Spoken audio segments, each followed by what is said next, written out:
Sir जरा पहले railway शेयरों से ही आगाज़ करेंगे आज के सेगमेंट का, क्योंकि रेलवे को लेकर के इतना दर्द लोगों का बाहर निकल करके आया है।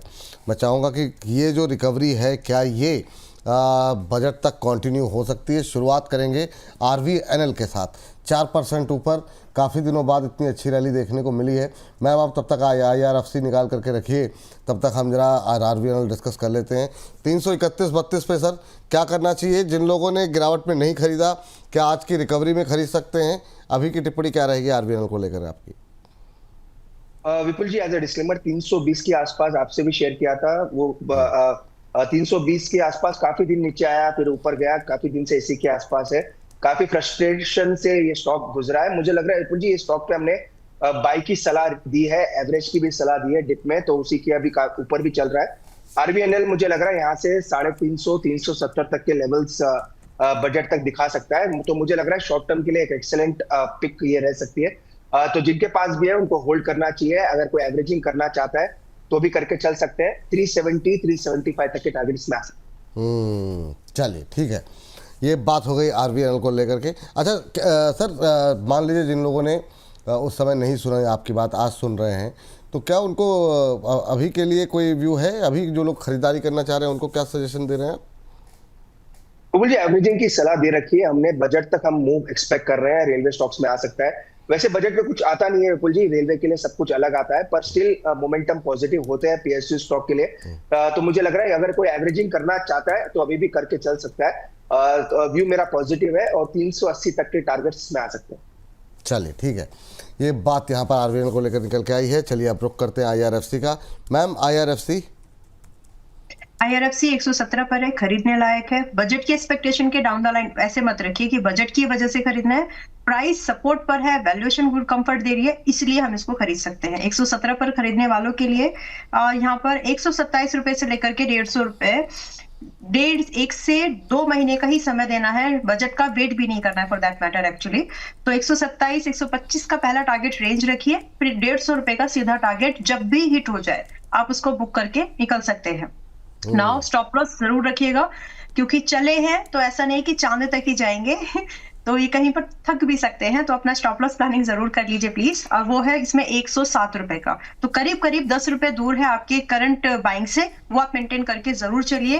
एंड विपुल जी, अभी हमने आप ही के मॉर्निंग शोज में 3-4 दिन पहले इरकॉन, RVNL, IRFC, ये सब स्टॉक्स पे मैंने बाइंग रेकमेंड की है। और आज ये सारे स्टॉक्स आप देखो 3-3 4 मतलब जिस लेवल से बाइंग सजेस्ट की है। फॉर एग्जांपल RVNL मैंने रेकमेंड किया है लगभग आप ही के बोनस के शोज में 300-305 के आसपास में जी। अच्छा खासा वहां से अभी 330 पर है। पहला टारगेट आज हिट हो गया है। ये मैं इसलिए बता रही हूँ क्योंकि आज 10% का लगभग पहला टारगेट है। किसी को अगर बुक करना है तो आज कर लो, अदरवाइज अब आप अपनी कॉस्ट के ऊपर, जो पहले से आए हुए हैं, आप प्लीज अपनी कॉस्ट के ऊपर 310 रुपए का एक ट्रेलिंग लगा करके इनको होल्ड कर सकते हैं। अभी भी इसमें जगह है। एंड सिमिलर व्यू मेरा है इरकॉन को लेकर के। इरकॉन भी मैंने आप लोगों को लगभग 147 पर बाय करवाया था, 155 के पास में यह भी है, बट स्टिल पोटेंशियल है, आप चाहें तो होल्ड कर सकते हैं। ये सारे स्टॉक्स लोअर प्राइस पर अभी अवेलेबल है, ज्यादा रनअप हुआ नहीं है, कुछ में 7-8% का, कुछ में 10% का, लेकिन जो potential from the current price भी है वो लगभग 10 से 25% की बची हुई है। आप अपने स्टॉप लॉसेस को अगर ठीक से हैंडल कर सके तो इनमें मौका ढूंढ सकते हैं। ठीक है, अगला सवाल जो है मेरा जुपिटर वैगन को लेकर के है। जुपिटर वैगन पे आज अच्छा मोमेंटम आया हुआ है सर। काफ़ी दिनों से लोग परेशान थे कि मतलब ये चल नहीं रहा शेयर, आज काफ़ी अच्छा मोमेंटम, पिछले 4-5 दिन में 10-11% की रैली। अभी क्या करें सर जुपिटर वैगन में? ये जो रैली आई है, प्रमोटर ने अपना स्टेक बढ़ाया और ये एक बड़ा अच्छा मैसेज जाता है जब प्रमोटर्स, और वो हमने देखा कि मतलब जब प्रमोटर्स अपना स्टेक बढ़ाते हैं और जो जब घटाते हैं तो क्या होता है, वो ओला में देखा हमने सर। हालांकि 0.55% ही स्टेक लिया है 135 करोड़ में, लेकिन एक मैसेज अच्छा गया। तो और ये स्टेक लिया गया है 470 रुपये पर शेयर की कीमत पर। 28 रुपये 72 लाख शेयर जो है वो खरीदे, 28.72 लाख शेयर खरीदे गए हैं। कैसे देख रहे हैं सर इस डेवलपमेंट को नए, और क्या जुपिटर वैगन में यहाँ से आपको नई रैली की संभावनाएं दिखाई दे रही हैं? विपुल जी, रैली बन सकती है क्योंकि थोड़ा प्रमोटर्स के स्टेक की वजह से मोमेंटम पॉजिटिव बना है। अब देखिए विपुल जी, 1 महीना लगा इसको 290 से नीचे के लेवल्स आने में और 1 दिन लगा वापस 290 तक, 293 तक आने में। तो 21 नवंबर के हाई के ऊपर हम निकल चुके हैं। तो ये मार्केट का सेंटीमेंट बता रहा है कि रेलवे स्टॉक्स पे कितने आप कह सकते हैं कितना प्रेशर था कुछ दिनों से, और थोड़ा बहुत प्रेशर ईज होता हुआ नजर आ रहा है। पर विपुल जी, इसमें मेरी फ्रेश खरीदारी की सलाह नहीं है, क्योंकि इनके रिजल्ट्स थोड़े खराब आए थे और टेक्निकली अभी भी साइडवेज है। पर जहां तक शॉर्ट टर्म की बात है, 315 तक, 310 से 315 वहां तक धीरे धीरे स्टॉक जा सकता है। तो फ्रेश खरीदारी की सलाह तो मेरी इसमें नहीं रहेगी। जहां तक शॉर्ट टर्म टारगेट्स की बात है, 315 तक के स्टॉक में टारगेट आ सकता है। चलिए, और ये बात यहाँ पर निकल करके आई है जुपिटर वैगन को लेकर के। एक टीटागढ़ पे काफ़ी क्वेरीज है, कुछ कह रहे मुझे हैं? थोड़ा सा, यस, आज सुबह ब्रिज जी जब थे 270 पर बाइंग कराया मैंने इस पे।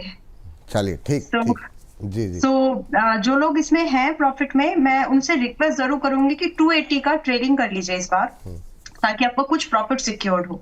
और रही बात, अगर आप एक इन्वेस्टमेंट जो, क्योंकि दोनों नजरिया JWL पर मैंने शेयर किया था, ट्रेडिंग का भी और इन्वेस्टमेंट का भी, तो अगर आप उसको फॉलो कर रहे हैं तो अभी भी ये महंगा नहीं है। लेकिन एक्सपोजर जो आपने डिसाइड किया JWL के लिए, उसको आप 70% एक्सपोजर करंट प्राइस पे चाहें तो कर सकते हैं, ताकि आपके पास थोड़ा सा मार्जिन हो कि अगर सर के नीचे तो आप थोड़ा उसको ना एवरेज प्राइस कर सके, बिकॉज इसका एक एवरेज प्राइस 280 रुपए बहुत अच्छा है।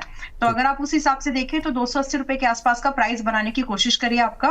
बाकी जो है वो 280 का ट्रेलिंग जरूर लगा लीजिए, ताकि आपका प्रॉफिट सिक्योर्ड हो। ठीक है, अगली टिप्पणी मैम जो है टीटागढ़ को लेकर के है। टीटागढ़ पे अभी आपका व्यू जानना चाहेंगे और BEML पे सर का व्यू जानना चाहेंगे। पहले टीटागढ़ पे मैम अंबाला जी। टीटागढ़ खरीदने लायक है, रिस्क छोटा है, रिवॉर्ड बड़ा है और समय भी कम लग सकता है। 805 के आसपास में है, 840 से लेकर के लगभग 925 के टारगेट के लिए तो कम से कम इसको ट्रेड किया ही जा सकता है।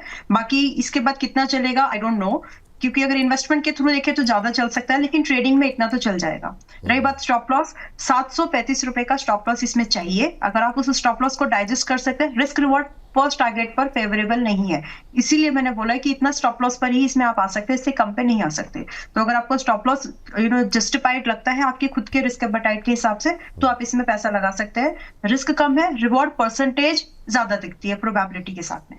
चलिए, ठीक है सर, जरा आपकी राय जानना चाहेंगे BEML को लेकर के, और आपका व्यू आज की डेट में। बहुत सारे लोग आपका व्यू जानते हैं रेलवे को लेकर के, लेकिन बहुत सारे दर्शक हमारे नए नए जुड़ते रहते हैं, तो उन जो लोग नए जुड़ रहे हैं, जिन्होंने नहीं सुना आपका व्यू रेलवे पे अभी करंट लेवल पे क्या व्यू रहेगा, और आपके फेवरेट स्टॉक इस जो है कौन से रहेंगे, फिर हम इसी सेगमेंट में आगे बढ़ते हैं सर, PSU के सेगमेंट में। विपुल जी, रेलवे पे मेरे 3 स्टॉक है, पहले भी आपसे शेयर किया था, और RVNL, IRFC और इरकॉन। ये तीनों स्टॉक्स अगर रेलवे में मोमेंटम बनता है, ये तीनों लीड करेंगे, तो इनमें मेरा पॉजिटिव व्यू है।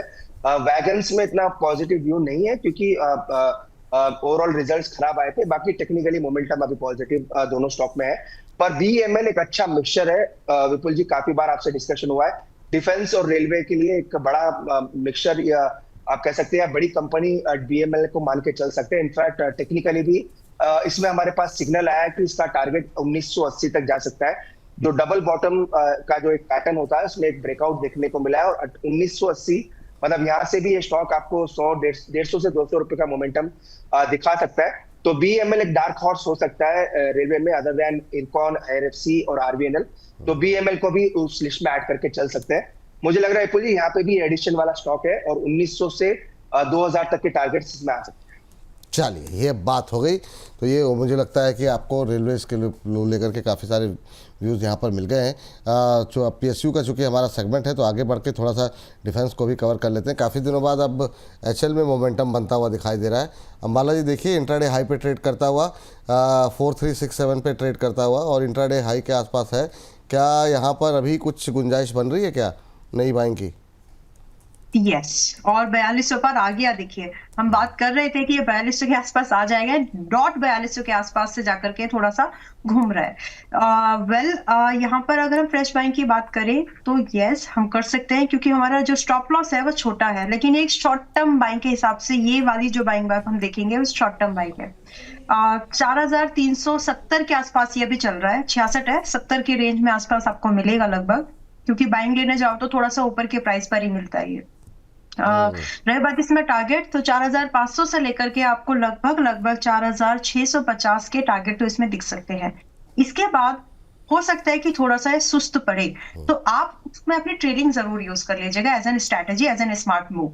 रही बात एंट्री, करंट प्राइस पर ले सकते हैं। स्टॉप लॉस मेंटेन करेंगे 4200 यानी 4200 का सीधा स्ट्रेट स्टॉप लॉस। चलिए, ये बात अचल को लेके है। सर, डिफेंस में पहले तो अचल के अलावा जो सबसे पहले नाम आता है वो आता है BEL। काफ़ी टूट गया था सर ये, अब अभी जो गिरावट आई है हाल फिलहाल में, वो कितना आपको बाइंग अपॉर्चुनिटी लग रही है? और अभी भी 400 के नीचे है, तो क्या जो पीछे के लेवल रहे हैं 380 के आसपास, वहीं नीचे आने पे ख़रीदना है या ये लेवल भी ठीक लग रहे हैं? क्या सलाह रहेगी इस पर? विपुल जी, BEL पे मेरा पॉजिटिव व्यू है, इनफैक्ट HL पे भी मेरा पॉजिटिव व्यू है। दोनों पे खरीदारी की सलाह है। नो डाउट टेक्निकली थोड़े स्ट्रक्चर खराब हुए हैं, HL का थोड़ा ज्यादा खराब हुआ है, पर नीचे से मोमेंटम पॉजिटिव थोड़ा थोड़ा बनना शुरू हो चुका है। BML का स्ट्रक्चर अभी भी मजबूत है, 415 420 तक के लेवल्स इसमें हो सकता है वापस आपको देखने को मिले। थोड़ी बहुत दिक्कत है विपुल जी, लेवरेज पोजिशंस काफी ज्यादा है BEL HL दोनों में। लेवरेज का मेरा मतलब है जो MTF जो बुक होती है उनमें पोजिशंस थोड़ी ज्यादा है, इस वजह से जब भी मार्केट गिरता है इसमें ज्यादा गिरावट देखने को मिल रही है। पर व्यू पॉजिटिव है जहां तक BEL की बात है। मुझे लग रहा है आने वाले दिन में स्टॉक अच्छा कर सकता है। 415 तक के इमीडिएट टारगेट है। चलिए ठीक है, 415 तक है ना सर? बिल्कुल बिल्कुल जी, 415 तक के टारगेट। 415 तक, ठीक है। हाँ, अभी ये लोग हैं, अच्छे लोग हैं। आज काफ़ी सारे सवाल जो है वो शिपिंग कंपनियों से भी जुड़े हुए आए हुए हैं। कुछ एक कंपनियों पर फटाफट चर्चा करते हैं। 2.25% ऊपर शिपिंग कॉर्पोरेशन ऑफ इंडिया बाद में चला, लेट चला लेकिन अच्छा चला, लेकिन अब थोड़ी सी सुस्ती यहाँ पर देखने को मिली थी, लेकिन 2 दिन से अच्छा मोमेंटम। 214 कैसा लग रहा है मैम, आप बताइए? 214 के भाव। विपुल जी, SCI को डिस्कस करने से पहले क्या निफ्टी का एक ट्रेड है, मैं शेयर कर सकती बिल्कुल हूँ? बिल्कुल मैम, बिल्कुल। ट्रेड पहले बताइए, उसके बाद बातचीत आगे होगी जी। देखिए, ये हेज ट्रेड है और मार्केट की पूरी कंडीशंस को कवर करके इसमें एक स्विंग ट्रेड बढ़िया सा बन रहा है। निफ्टी 26,100 का कॉल ऑप्शन, दिसंबर मंथली एक्सपायरी, जो कि 180 पर चल रहा है अभी। और निफ्टी 13 जनवरी 2026 का 26,200 का पुट ऑप्शन, जो कि 200 रुपए पर चल रहा है अभी। तो ये दोनों सेम क्वांटिटी में हमको बाय लेना है और 380 रुपए की कॉस्ट है पॉइंट वाइज। मिनिमम टारगेट जो यहाँ पर हम देख पाएंगे लगभग 450 टोटल कर लीजिए, या फिर मैं पॉइंट वाइज बता देती हूँ कि लगभग 70 पॉइंट से लेकर के लगभग 300 पॉइंट्स का एक टोटल गेन हम इसमें देख सकते हैं। तो मेरे हिसाब से ये एक अच्छा ट्रेड है जिसमें कि डाउन साइड के लिए और वोलेटिलिटी सब कुछ आपको अवॉइड करना है, तो ये स्ट्रैटेजी काम आ जाएगी। तो ये दोनों स्ट्राइक्स को सेम क्वांटिटी में बाय कर सकते हैं। हेज ट्रेड है, स्विंग ट्रेड है, आराम से जो भी मूवमेंट निफ्टी पे होना है वो आराम से आपका इसमें पैसा इसमें बन सकता है। स्टॉप लॉस रखेंगे हम ध्यान में जरूर कि 380 रुपए की जो पॉइंट वाइज हमारी कॉस्ट है, यहाँ पर स्टॉप लॉस आपका पॉइंट वाइज इस तरह के ट्रेड में बड़ा होता है, हिट कम होता है लेकिन बड़ा होता है। तो 180 रुपए का पॉइंट वाइज आप एक स्टॉप लॉस इसमें डिसाइड कर लीजिए कि अगर 380 में से 180 पॉइंट घट गए, विच इज 200 पॉइंट बचते हैं, तो फिर आपका वो ट्रेड SL हिट हो गया। मैंने जैसे बोला, हिट कम होता है इसमें स्टॉप लॉस, लेकिन कंपैरेटिवली बड़ा लेकर के चलना पड़ता है। तो इसमें टारगेट के लिए आप इसको होल्ड करो, अच्छा ट्रेड है और इसमें आराम से बिना कुछ करे, जो हर दिन के 20-30 पॉइंट के लिए हम ट्रेड करते हैं निफ्टी वगैरह में मोस्ट ऑफ द पीपल, लेकिन अगर आप इसको करेंगे तो आपको पूरे हफ्ते के 150-150 पॉइंट जो भी है इसमें मिल जाते हैं। तो one can try for this. चलिए, ये बात है यहाँ पर। चलिए आगे बढ़ते हैं और हम बात कर रहे थे शिपिंग कॉर्पोरेशन को लेकर के। शिपिंग कॉर्पोरेशन पे अरुण सर आप अपना व्यू दे दीजिए। मुझे टेक्निकली थोड़ा आप कह सकते हैं इसमें वीकनेस है, अभी भी लोअर टॉप लोअर बॉटम का सीक्वेंस वापस बना रहा है, पर सपोर्ट जो है विपुल जी काफी नजदीक है, 202 के आसपास एक सपोर्ट है। फिलहाल फ्रेश खरीदारी की सलाह नहीं है, जब भी ट्रिगर आएगा इसमें जरूर फ्रेश खरीदारी करने की सलाह देंगे, पर जिनके पास है होल्ड करें। 202 का एक स्टॉप लॉस नीचे में लगाना चाहिए। चलिए, 202 का एक स्टॉप लॉस नीचे लगाने की सलाह दी गई है। मझगांव मैम जरा देखिए, मझगांव में क्या करना चाहिए अभी? शिपिंग शेयरों को लेकर के लोगों की उम्मीदें हैं कि शायद कुछ बड़ा अनाउंसमेंट और भी आ सकता है बजट के अंदर। सर आपसे मैं चाहूँगा GRSC तब तक आप एक बार एक नज़र डाल लें। मझगांव डॉक 4.25% ऊपर 2512 का लेवल देखने को मिल रहा है। मैम अच्छा मोमेंटम, क्या करें अभी? मोमेंटम अच्छा है लेकिन स्टॉप लॉस को प्रायोरिटी दीजिएगा। जो भी आप एंट्री बना रहे हो, जो फ्रेश एंट्री बना रहे हैं, प्लीज ये मैं रिक्वेस्ट कर रही हूँ, किसी भी स्टॉक पर अगर आप PSU बजट को लेकर के अगर आप आ रहे हो तो आपकी ये प्रायोरिटी होनी चाहिए कि आपका स्टॉप लॉस है सिस्टम में। नाउ मस्टॉक अभी 2500 के आसपास है विपुल जी, एंड आराम से अगर हम एक स्विंग ट्रेड के मायने से भी इसको देखें तो 2640 पहला टारगेट एंड दूसरा टारगेट लगभग 2850 का यहाँ पर मिल सकता है। तो हम इसके लिए इसको ट्राई बिल्कुल कर सकते हैं। स्टॉप लॉस रखेंगे 2300 यानी 2300 रुपए का स्टॉप लॉस रख के ये दो टारगेट्स के लिए इसको वेट किया जा सकता है। स्विंग ट्रेड में it's a good pick as of now. चलिए ये बात निकल करके आई है। चलिए अगले ट्रेड के लिए चलते हैं। यहाँ पर अगला काउंटर जो है वो है GRSC। अच्छी ज़बरदस्त मोमेंटम यहाँ पर बनता हुआ दिखाई दे रहा है, करीब करीब 5% की तेज़ी, 2400 का लेवल क्रॉस होता हुआ। क्या टिप्पणी रहेगी सर, क्या आपकी राय? विपुल जी, इसमें खरीदारी की सलाह तो नहीं है हमारी तरफ से, पर स्टॉक अपने मेजर सपोर्ट से पलटा है। चूंकि 2300 2280 के आसपास एक अच्छा सपोर्ट है, नो डाउट उसके नीचे गया था पर मोमेंटम वापस पॉजिटिव देखने को मिला। तो 2520 2540 जो इसका मिड बैंड है बॉलिंगर का, वहां तक जा सकता है। तो जिनके पास पोजीशंस है तो वो होल्ड करें, 2520 तक के टारगेट आ सकते हैं। पर विपुल जी क्लियर नई खरीदारी की सलाह स्टॉक में नहीं रही। नई खरीदारी की सलाह यहाँ पर नहीं है। जो लोग हैं सर हायर लेवल पे परेशान है, उनके लिए क्या गुंजाइश है, मतलब अभी वेट करें? विपुल जी अगर डिफेंस में मोमेंटम आता है तो इसमें भी आएगा, क्योंकि एक हाई बीटा स्टॉक है तो इसके लिए वेट कर सकते हैं। पर स्टॉप लॉस 2280 का लगाए। 2280 थोड़ा दूर है पर ये मोमेंटम उसी हिसाब से देता है दोनों साइड। 2280 का स्टॉप लॉस लगा के होल्ड करें, जब तक मोमेंटम है उसको कैरी करके चलें। चलिए ठीक है, कोचिन शिपयार्ड लेकर के आते हैं। कोचिन शिपयार्ड में भी 5% से ज़्यादा की मजबूती, अब 1600 का लेवल क्रॉस होते हुए दिखाई दे रहे हैं। यहाँ पर भी हायर लेवल पे काफ़ी लोग फंसे हुए हैं और डेली बेसिस पे हमारे पास काफ़ी क्वेरीज आ रही हैं कि अभी क्या करना चाहिए। तो मैम क्या करें, अभी होल्ड करें कोचिन शिपयार्ड को? यस, और अगर थोड़ा बहुत एवरेज करना है तो कर सकते हैं, और बजट तक इसको ही देखिए, इसको बजट के नजरिए से इसको देख सकते हैं हम लोग, जिसमें कि 1630 के आसपास में है। किसी को एवरेज करना है तो थोड़ा बहुत बिल्कुल कर सकते हैं। अभी stop loss strictly and have to वाली कंडीशन में फॉलो करना है, विच इज 1400 दूर है। तो उसके अगेंस्ट में आपको टारगेट भी 1850 यानी 1850 का पहला टारगेट और क्लोज टू 2000 का दूसरा टारगेट आपको मिल सकता है। वो भी हफ्ते 10 दिन के, मतलब 4 हफ्ते का एक व्यू अगर आप लेकर चले तो ये मोमेंटम जो है इसमें स्ट्रॉन्ग बन के ये टारगेट्स आ सकते हैं। तो आप प्लानिंग कर लीजिए, अगर आप ऊपर के भाव पर अटके हैं यहाँ पर थोड़ा बहुत एवरेज करके एक एग्जिट प्लान आप कर सकते हो। ये मौका है, चाहे तो इसको यूज कर लीजिए। ठीक। अच्छा, मैं चूँकि हालांकि थीम ये हमारी PSU की थी, लेकिन चूँकि डिफेंस पे भी बात हो रही है तो मैं 2 काउंटर अरुण सर से और एक अंबाला मैम से ज़रूर पूछूंगा। एक तो अरुण सर जरा आइडिया फोर्ज और डेटा पैटर्न में देखिए क्या कुछ गुंजाइश है, और प्राइवेट डिफेंस पे आपका व्यू है क्या, क्या यहाँ पर भी आपका व्यू पॉजिटिव है? और मैम पारस डिफेंस पे आपका व्यू जानना चाहेंगे। 2% की तेज़ी 650 के आसपास अभी चल रहा है, आपका व्यू पॉजिटिव रहा है, लेकिन हर बार नए दर्शक जुड़ते हैं तो उनके लिए आपका व्यू जानना चाहेंगे। अरुण सर से पहले टिप्पणी शुरू करते हैं। अरुण सर। विपुल जी, जहां तक आइडिया फोर्स की बात है, स्टॉक पे मेरा व्यू उतना पॉजिटिव है नहीं। पहले भी नहीं था विपुल जी और अभी भी नहीं है, पर जिनके पास है स्टॉप लॉस जरूर लगाना चाहिए। फ्रेश खरीदारी की सलाह नहीं है। चार्ट अभी भी साइडवेज है। 400 से 405 का एक सपोर्ट है तो उसका स्टॉप लॉस मेंटेन करें। और प्राइवेट में विपुल जी अपोलो माइक्रो सिस्टम एक स्टॉक है, वो एक स्टॉक मुझे अच्छा लगता है। नो डाउट हमने ऊपर एक बार रिकमेंड किया था, स्टॉप लॉस ट्रिगर हुआ था स्टॉक में और उसके नीचे काफी नीचे गया, वापस धीरे धीरे मोमेंटम आ रहा है। वैसे विपुल जी अगर ओवरऑल कंपेयर करते हैं तो मुझे PSU डिफेंस स्टॉक से ज्यादा पसंद है, तो उनके साथ ही रहे। BEL HAL ये दोनों एक प्रिफर्ड पिक रहेंगे। जहां तक विपुल जी डेटा पैटर्न्स की बात है, डेटा पैटर्न्स का जहां तक चार्ट है, इसका चार्ट थोड़ा बेटर है आइडिया फोर्स से। 2500 के आसपास एक सपोर्ट है, तो 2450 2480 के आसपास एक मल्टीपल बॉटम्स भी है। तो जिनके पास है होल्ड करने की सलाह रहेगी। 2480 का एक स्टॉप लॉस लगाए। ये स्टॉक थोड़ा ज्यादा आउट परफॉर्म कर सकता है।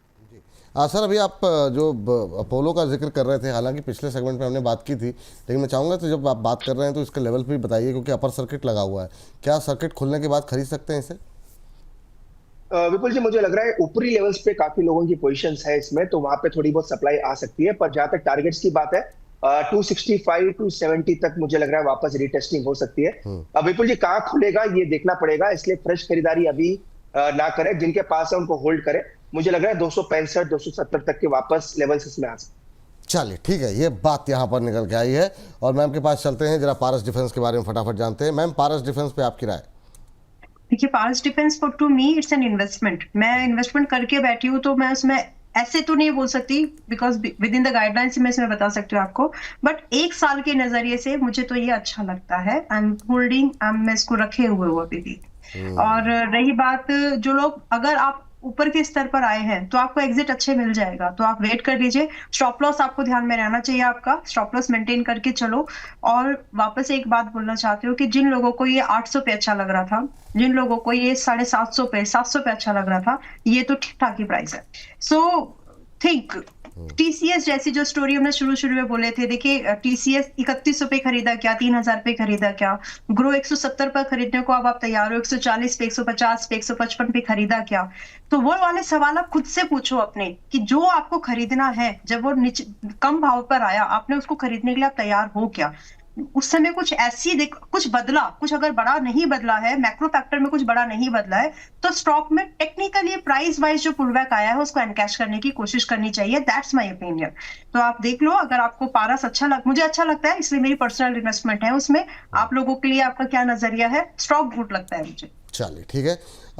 जो है अब बिल्कुल 2 मिनट के आसपास 3 मिनट बचे हुए हैं, तो फटाफट जो है मेटल रह गया। मेटल में हमने एक काउंटर पिछले सेगमेंट में भी कवर किया था, लेकिन फिर से कवर कर लेते हैं। सर कॉपर पे आपका व्यू जानना चाहेंगे आपसे, और जिंक पे मैम एक बार फिर से, मुझे नहीं पता पिछले सेगमेंट में आपका व्यू लिया था या फिर अविनाश जी का, लेकिन हिंदुस्तान जिंक पे आपकी टिप्पणी और कॉपर पे आपका व्यू। कॉपर फिर से आज मोमेंटम में है, 400 के ऊपर के लेवल देखने को मिल रहे हैं। अरुण सर क्या करना चाहिए सर, अभी और तेज़ी बाकी है कॉपर में? विपुल जी, काफी बड़ी तेजी बाकी है। इनफैक्ट कॉपर में भी ज्यादा तेजी आ सकती है, हिंद कॉपर में भी आ सकती है। दोनों में ही मेरा व्यू पॉजिटिव है।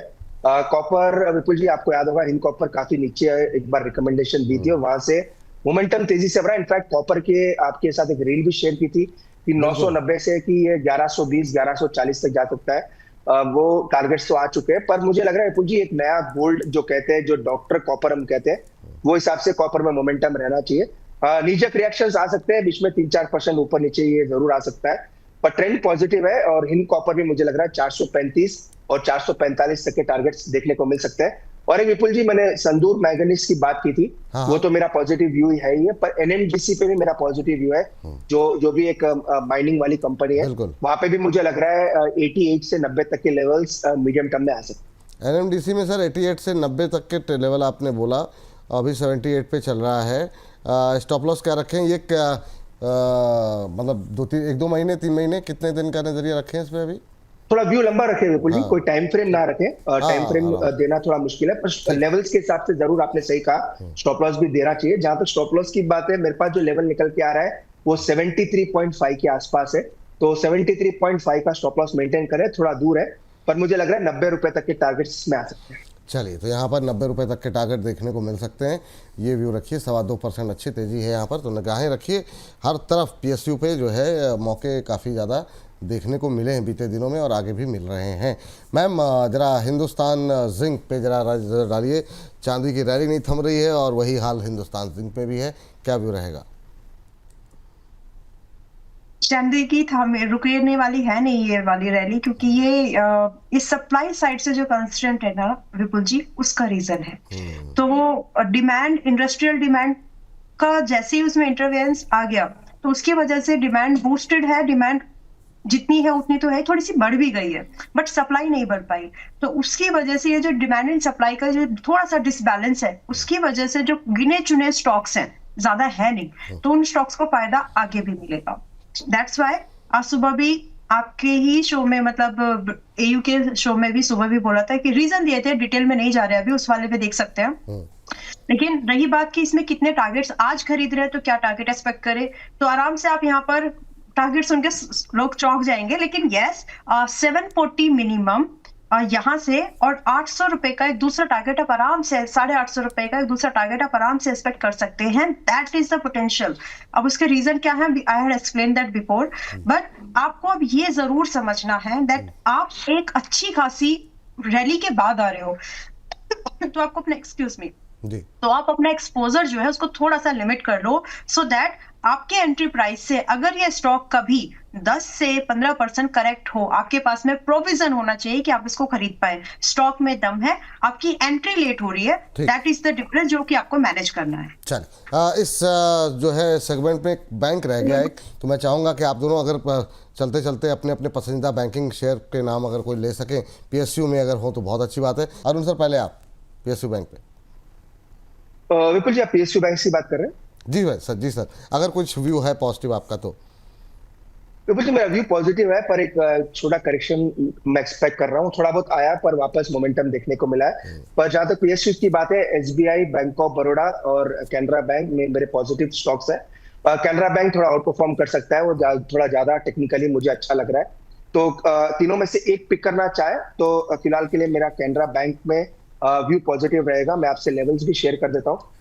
कैनरा बैंक में मुझे लग रहा है विपुल जी, यहाँ से भी अगर आप लॉन्ग साइड ट्रेड लेते हैं तो ऊपर में 155, 156 तक के टारगेट आ सकते हैं। स्टॉप लॉस 146 के नीचे लगाना है। और एक विपुल जी, मेरा एक फेवरेट पिक प्राइवेट बैंक से है, तो हाँ बिल्कुल बिल्कुल सर, बिल्कुल बताइए सर। आईसीआईसीआई बैंक मुझे लग रहा है काफी लुक्रेटिव लेवल पे है विपुल जी, और यहाँ से अगर बैंक निफ्टी अच्छा करेगा तो रेशियो के हिसाब से मुझे लग रहा है आईसीआईसीआई बैंक को डेफिनेटली आउट परफॉर्म करना चाहिए। बिना आईसीआईसीआई बैंक मुझे नहीं लग रहा है बैंक निफ्टी आपको वापस और तेजी दिखाएगा। तो आईसीआईसीआई बैंक मुझे लग रहा है काफी अच्छा है। तो मुझे लग रहा है ये स्टॉक 1390 तक के टारगेट्स के लिए यहाँ से जाने के लिए तैयार। ठीक, चलिए मैम लास्ट कमेंट आपका। एक प्राइवेट है, एक पीएसयू है, अगर जिसकी भी आप परमिशन लें। नहीं आपकी परमिशन है मैम, बस समय कम है तो फटाफट बताइए ना आप दोनों। ओके, देखिए, एक तो सेंट्रल बैंक है जो 36 रुपए 37 के राउंड फिगर पर है और ये चला नहीं है अभी तक। तो यहाँ से 39.50 से लेकर के 44 तक के प्राइस आने एक्सपेक्टेड है। और स्टॉप लॉस जो यहाँ पर हम रख के चलेंगे वो 33.50 का होगा, यानी 33.5 रुपए का स्टॉप लॉस है। प्राइवेट सेक्टर से जो मेरे पास में जो बैंक मुझे दिखता है वो है कोटक बैंक, जो अभी 2160 के आसपास के रेंज में है। हम इसको खरीद सकते हैं। एक रेंज जरूर ध्यान में रखें कि 2100 से लेकर के करंट प्राइस की रेंज में खरीदने लायक है। स्टॉप लॉस जो मेंटेन करके चलेंगे हम लोग सिर्फ वो 2050 का है, वेयर इन जो टारगेट है वो लगभग 2200 से लेकर के लगभग 2400 रुपए के, दूसरा टारगेट थोड़ा एक्सपेक्टेड बड़ा ही है, तो 2400 रुपए तक के टारगेट हम यहाँ पर लेकर के चल सकते हैं। तो इसका कंट्रीब्यूशन अभी तक हमारी निफ्टी बैंक की जो नई रैली हुई उसमें नहीं आ पाया, और अब ये मुझे लगता है कि इसमें ही कंट्रीब्यूशन करेगा, क्योंकि स्टॉक चला ही नहीं। अगर आप देखोगे तो मई से लेकर के वहीं पर है, ज्यादा कुछ इसमें मूवमेंट नहीं आया, but it is likely to move now.